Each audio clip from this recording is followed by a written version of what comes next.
Всем добрый вечер, добро пожаловать, Марша Дойла.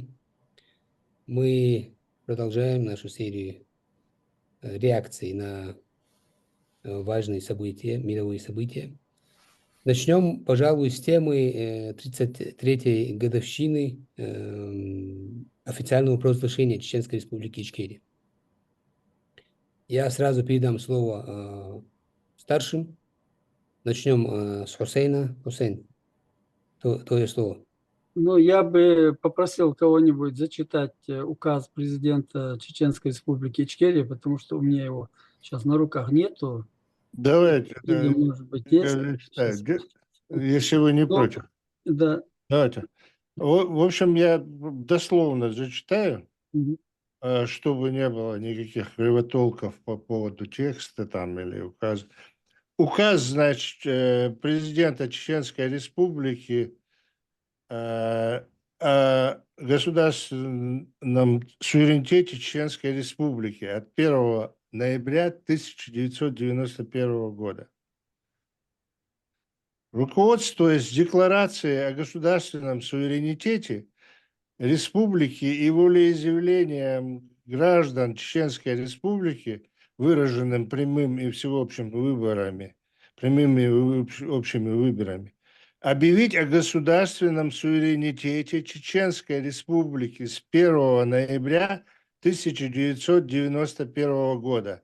Президент Чеченской Республики, город Грозный, Джохар Дудаев. Это было, значит, надо подчеркнуть, что 27 октября прошли первые выборы в парламент нашей республики и Выборы президента и парламента. выборы в президента. И вот на этих выборах в первом же с большим отрывом, ну, там было 4 кандидатур, и вот с большим отрывом, значит, там 90% проголосовали, из голосовавших проголосовали за Джохара Дудаева. Это был феноменальный, значит, случай, когда свободная, независимая Чеченская Республика, значит, провела под наблюдением, кстати, представители и общественных, и государственных организаций из 27 стран присутствовали на наших первых выборах. Ну, правда, это большинство из них были представители из бывшего Советского Союза, и тем не менее, факт в том, что и представители с России тоже были. Наблюдатели, имеется в виду, и признали эти выборы нормальными, легитимными. Никто не спорил о независимости Чеченской Республики. Надо сказать, что после этого, значит, вот 1 числа, 1 ноября, вновь избранный президент Джохар Дудаев вот этот первым же указом 1 ноября издал этот еще до инаугурации. Инаугурация была 9 ноября.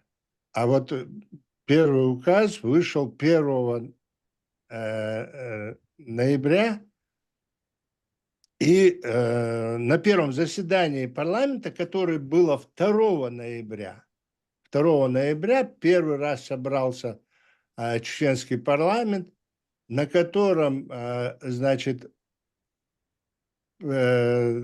утвердили вот этот вот указ президентский, и уже он все формальности, независимое государство чеченское прошло, официальные институты подтвердили это, и законность была неоспорима. И никто с этим не спорил. Я возвращаюсь к войне, которая произошла через 3 года. Это было вероломное нападение России на независимую Чеченскую Республику, которую они-то, в общем-то, и признали. И законно признали и выборы. И вот на первом заседании парламента утвердили этот указ уже, который издан был президентом. И после этого приступили к разработке, комитеты и комиссии приступили к разработке нашей Конституции, которую закончили они. К марту, 12 марта уже издали, и уже, точнее, 12 марта уже наше государство жило по нашей Конституции. Уже в газетах, везде этот текст уже Конституции нашей был уже издан. И, в общем, уже вышел указ о том, что наше государство живет по Конституции, это уже на следующий год, в 1992 году, в марте, 12 марта, мы уже начали жить по Конституции Чеченской Республики. То есть через 5 месяцев уже Конституция... Да, в общем, я хочу сказать, наш парламент очень серьезно поработал. Кстати, образцовую Конституцию разработали они.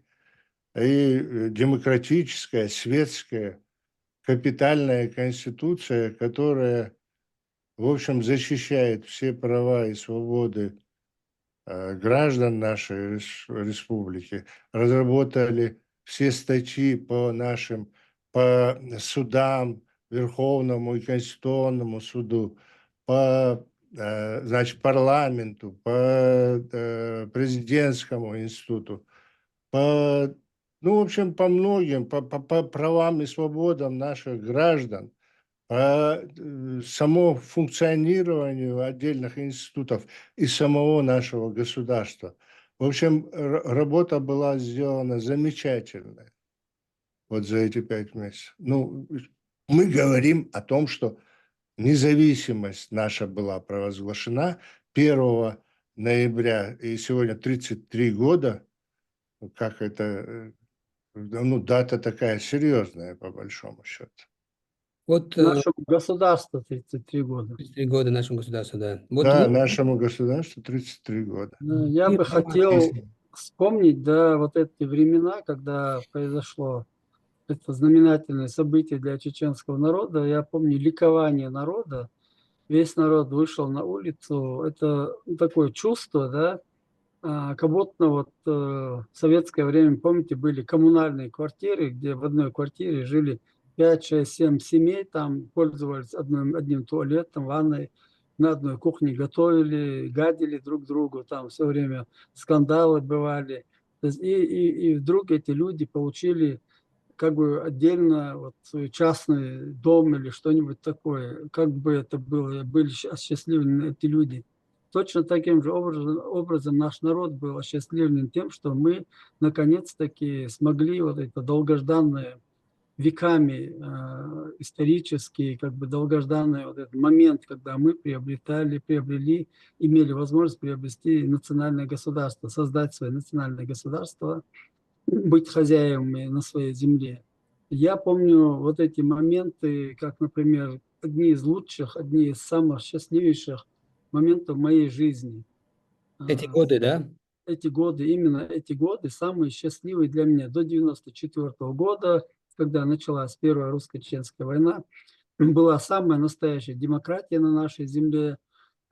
Экономически, по-всякому, по всем параметрам мы были на очень хороших параметрах. И даже я могу точно сказать, что Российская Федерация экономически была намного слабее, чем Чеченская Республика Ичкерия на тот период. Потому что в Российской Федерации мы, если вспомнить, более молодое поколение не помнит этого, люди стояли в очередях, там есть нечего было, падали в обморок, там пенсии не платили, ничего не было в России абсолютно. А у нас, наоборот, из Российской Федерации, из ближайших республик ездили покупать хлеб у нас. Я помню буханку хлеба, в этот период, если так на хлеб переводить, это основная пища как бы советского времени, У нас стоил хлеб 1 рубль, буханка хлеба стоила, в ближайших республиках буханка хлеба стоила 16 рублей. Вот такая огромная разница была в ценах.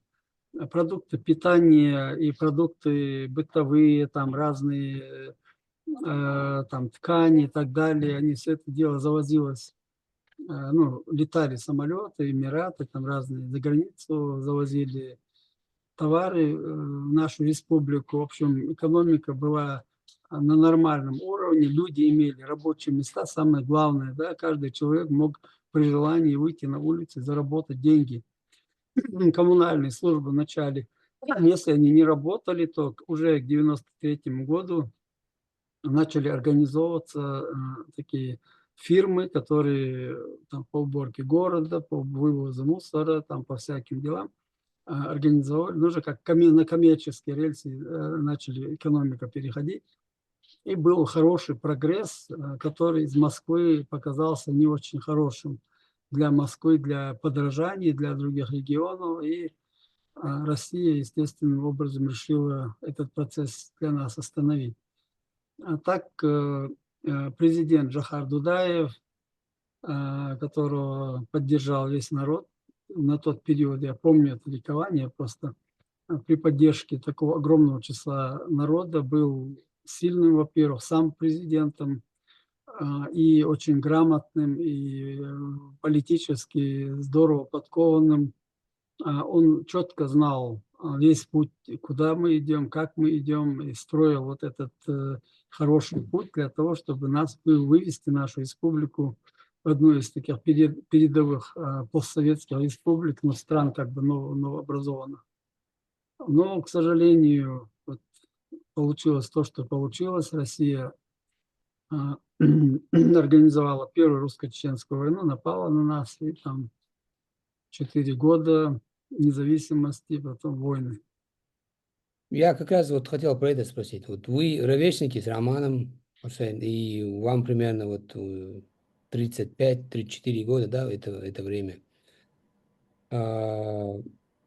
Как вы вспоминаете вот настроение в народе? Вот была ли действительно такая поддержка вот этой независимости? Была ли поддержка Дудаева? Потому что я-то в этом особо не сомневаюсь, да, просто есть, часто слышится мнения такие, что вот они все, не все было так, что при Дудаеве были там сложные времена, там был криминалитет и все такое. Эта критика звучит как от русской стороны, так и от, скажем так, на то время оппозиционной чеченской стороны. Вот вы можете вспомнить, какое было отношение, вот какое было настроение в народе и как ко всему этому относились? Роман. Ну, по большому счету, вот в чеченском народе это, наверное, издавна вот это живет вот это желание быть независимыми, свободными, отдельным государством и так далее. Ну, если не самим чеченцам, то хотя бы в союзе с кавказскими народами. Такие желания и планы, по большому счету, были всегда. Они где-то там в кулуарах, где-то там за углом, там шепотом на кухне, где-то такие беседы во все времена велись.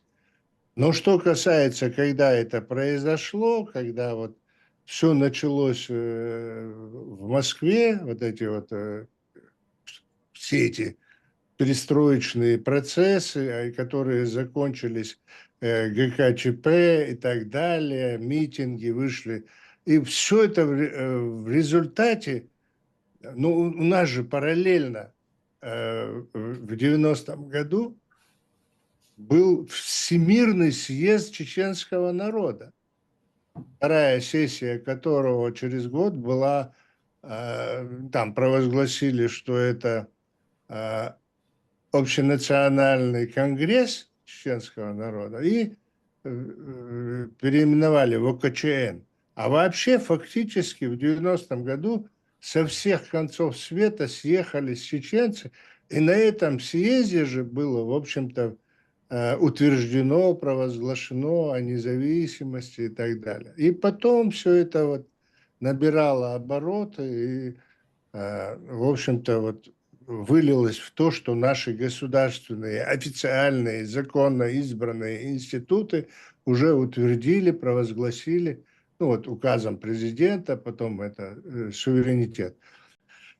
Я хотел сказать, что вот в этой атмосфере, вот Хусейн упомянул о том, что экономически там организовали чартерные рейсы в Турцию, в Китай, и вот этот вот люди чартерными рейсами ездили в эти страны, набирали там ширпотреб, и все это продавали, и по большому счету получилось так. У нас надо еще сказать, что после Советского Союза у нас остались наши предприятия, наш Грозный был промышленным центром Северного Кавказа. Это очень мощный индустриальный центр был. И вот эти вот крупнейшие заводы, нефтеперерабатывающие заводы, там, автопром, это Холшинах,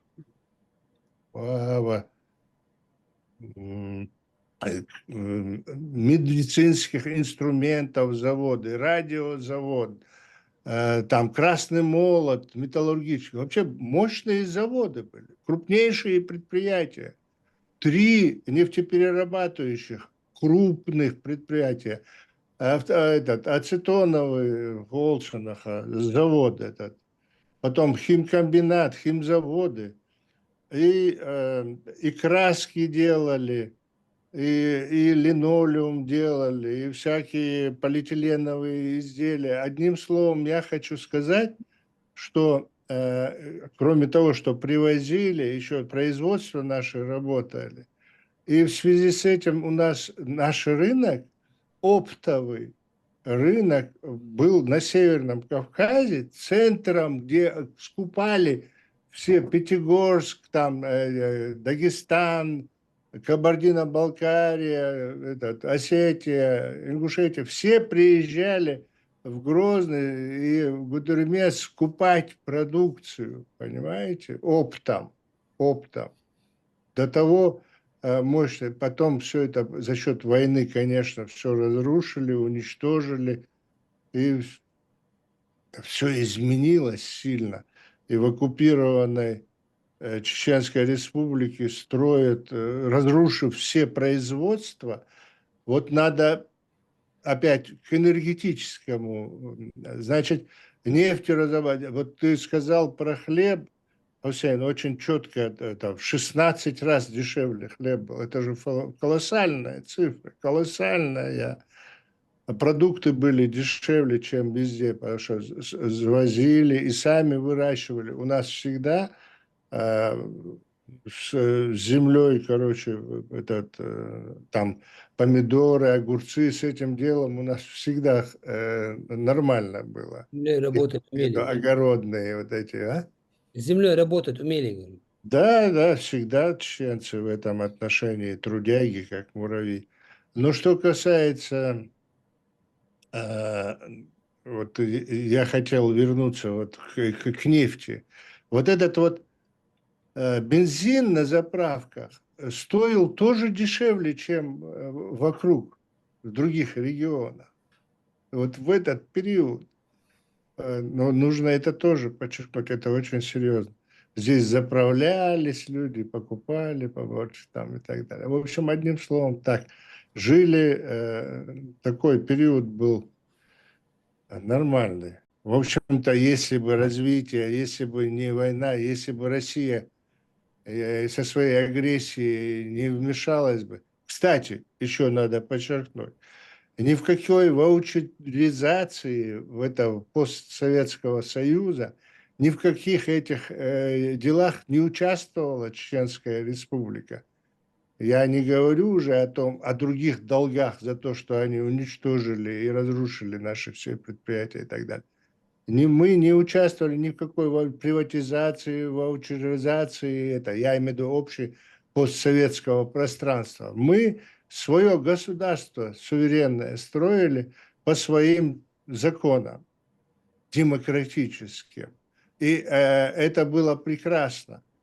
но, видимо, не понравилось там, невидимо, а очень сильно не понравилось это российскому руководству. И вот вследствие этого, конечно, были провокационные. Вот ты спросил, какая атмосфера была. Были некоторые представители российских спецслужб, которые работали, ну, в общем-то, они были спецагентами, они выполняли какую-то работу подрывную. Но все равно общая атмосфера в государстве, люди, каждый гражданин, в общем, был настроен на новую жизнь там, и так далее, за независимые. И, ну, дело в том, что проникли в некоторые институты власти, в исполнительную особенно, люди сомнительные, да и в законодательную, депутатами были избраны некоторые. Работа очень серьезная, последовательная и четкая работа спецслужб России, и это была кремлевская агентура. Это не было это, такого противостояния внутри, там, оппозиция, чтобы была такая чисто чеченская. Нет, это было привнесенное, и это потом выявилось. Все они сегодня, ну, кто остался живым, вот они пока служат где, кому служат и так далее. Аман, Это показывает, да. давай оставим 1%, ну или там какой-то процент небольшой тем людям, которые не были агентами, но все-таки они были у кормушки, скажем так, при Советском Союзе, и при независимой Чеченской Республике уже у них начали как бы ресурсы из рук уходить, и они были недовольны этой системой. Это тоже понятно, то есть, ну, эти люди... Да не 1%, может быть и больше, я не спорю. Такие во всех такой же процент тоже государствах, людей во был. всех нациях это присутствует. Это нормально, по большому счету, там, мнение, недовольство. Это, но они не были, они не были теми людьми, которые вооруженно идут против своего народа, понимаешь? А тут люди, это вот эти спецагенты, спецструктуры, эти люди, они способны на убийство оказались. Это было ужасно. И надо еще одну вещь. Вот эти вот некоторые преступные элементы, они были засланы сюда, в смысле, с определенной целью, оказывается. Это тоже нужно. Это у нас на интервью Боровой тоже подтверждал, что... Да, это они, Боровой-то контачил и со структурами, он был именно в этот период во власти и контачил со всеми ветвями власти и общался с самым верхних эшелонах был. Так что он-то в курсе этого. Да? Мама, давай вернемся к этому, вот обратно к провозглашению нашей независимой республики. Я просто суммировал бы то, что вы сказали, потому что это на самом деле очень, очень важно и очень серьезный, как бы, серьезный момент нашей истории. Мы, Чеченская республика, после развала Советского Союза провозглашает свою независимость, уходит от плановой экономики, уходит от социализма, открытый рынок. И чеченцы буквально за 3 года начинают серьезно так вставать на ноги, да, они, при этом у нас, как ты сказал, не было ваучеризации, мы еще ничего не, там никто ничего не приватизировал, люди сами за счет своей смекалки, за счет своей способности, коммерческой способности, там начинают, помимо государства, я имею в виду, начинают прям серьезно на ноги ставить нашу экономику, у нас все хорошо. И это очень не нравится нашим соседям, большому соседу, который не хочет такого примера, да, для других республик, которые, конечно, тоже захотят, как Чеченской республики, последовать захотят. И это также является причиной скорейшего нападения и как бы начала войны. Я правильно суммировал?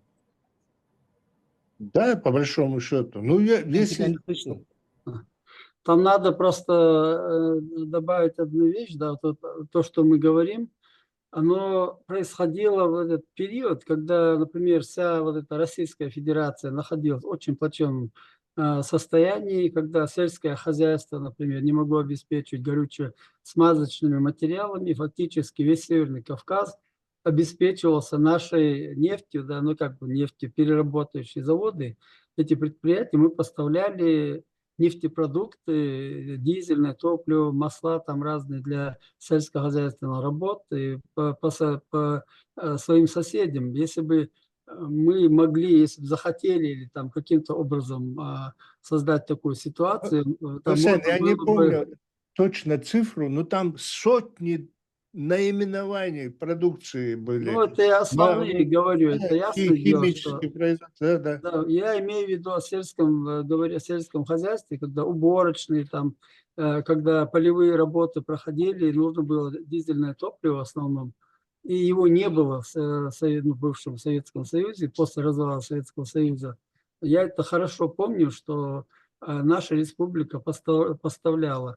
Помимо этого, вот мы тут не сказали, что каждый гражданин Чеченской Республики Ичкерия, независимо от там, национальности и возраста, да, по количеству человек в семье, получали долю в виде талонов на бензин ежемесячно, да, от этой доли производства нефтепродуктов. Это обязательно было. Потом еще одно такое важное, такое супер важное экономическую такую реформу, которую Джохар Дудаев провел, это была приватизация жилищного фонда. Вот этот жилищный фонд, который принадлежал как бы Советскому Союзу, государству и так далее, то есть был приватизирован, любой человек мог получить частную собственность, что и люди и сделали, да, эти квартиры, коттеджи, в которых они жили. Это было большое достижение, и все даже сегодня, кто там о русских что-то говорит, геноцид, эти все русские точно так же, как чеченцы, приватизировали свои квартиры, свои дома, и уже у них в частной собственности было достаточно солидное имущество к тому времени. То есть, приватизация какая-то была, и приватизация была в том смысле, что те квартиры, в которых жили, Жилище, да. они были Жилищный им фонд. переданы в свое приватное пользование. Да? И Да. также к теме геноцида русских, так, в кавычках, да, которые нам часто в комментариях пишут, то есть эти русские граждане, независимо от их своей национальности, все получили квартиру, в которой они жили. Я правильно? Абсолютно. Тот период у нас и не было, чтобы русские и не русские, там были граждане Чеченской Республики Ичкерия на тот период. Любой гражданин, независимо от своей национальности, цвета кожи, разреза глаз, являлся гражданином, если он признавал, конечно, являлся гражданином Чеченской Республики Ичкерия. И вот, соответственно, они подпадали под эти законы, под эти реформы и получали все, что получал любой чеченец или любой другой представитель национальности. Да. У Да, в отличие от предприятий, которые не приватизировались у нас, я хочу это подчеркнуть. У нас было созданы условия для того, чтобы открыть любой человек, который способен и есть у него основания, открыть любое предприятие, частное, я имею в виду, там, общество с ограниченной ответственностью или частное предпринимательство и так далее. Вот эти вот совершенно не было никаких преград. Вот этот механизм был упрощен до предела. Но при этом наши государственные предприятия, государства работали, и, как сказал Хусейн, талоны вот, всем гражданам давались талоны на бензин, которые, в общем-то, люди, кто как там обменивал и так далее, у кого там не было необходимости. Но по большому счету вот этот вот бензин, он талоны давали людям, да, это правда. Ну, до войны я еще хочу добавить, что за свет, за газ тоже не платили. Какой-то период для того, чтобы люди могли восстановиться после Абсолютно распада верно. Советского Союза, могли немножко набраться сил, чтобы развить экономику каким-то образом, государство коммунальные платил. услуги не Платили, да? Да, это были очень хорошие для чеченского народа прекрасные времена. Например, вот я был все вот из всей моей жизни, да, самый счастливый период именно выпадает вот на этот после распада Советского Союза, когда у нас было государство, где равноправие, демократия самая настоящая.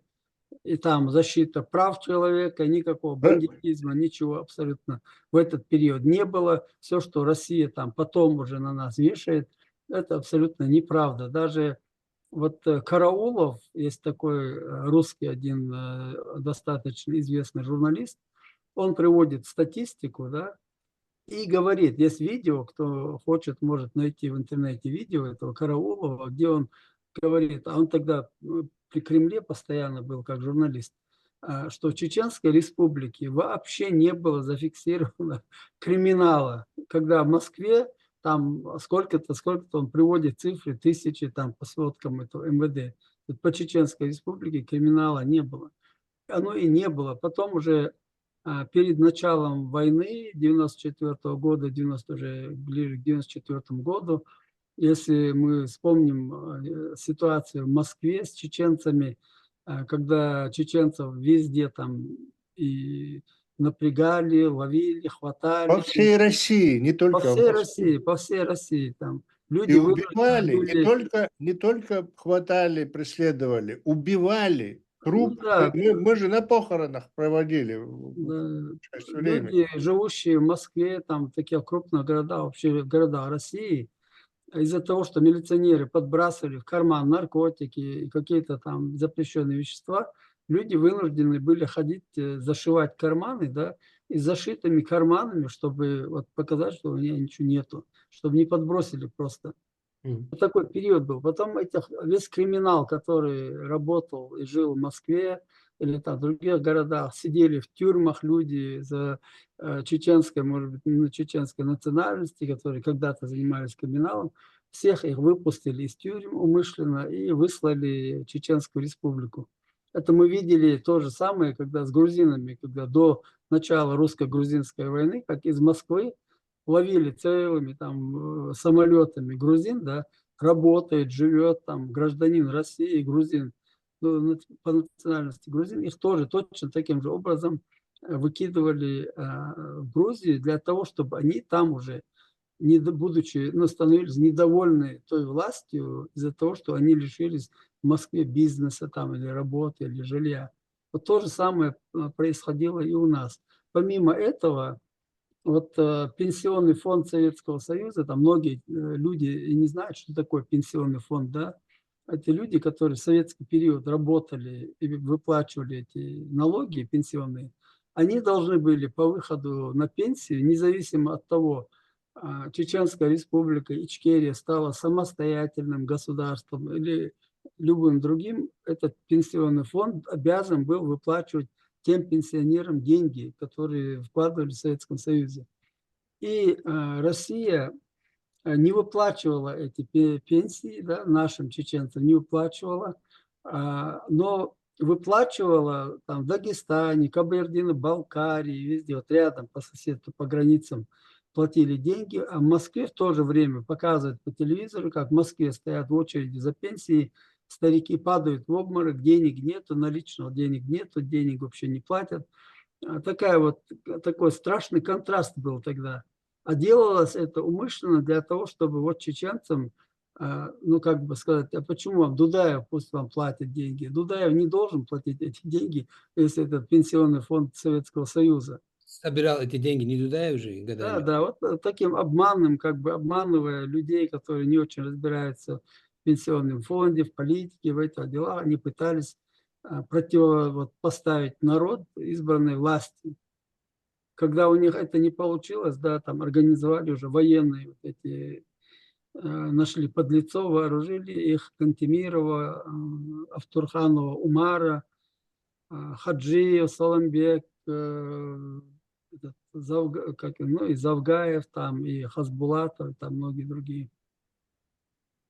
Дар хотел еще что-то добавить. Мне нечего добавить. Я думаю, Рахман и Хусейн все сказали подробно насчет становления нашего государства.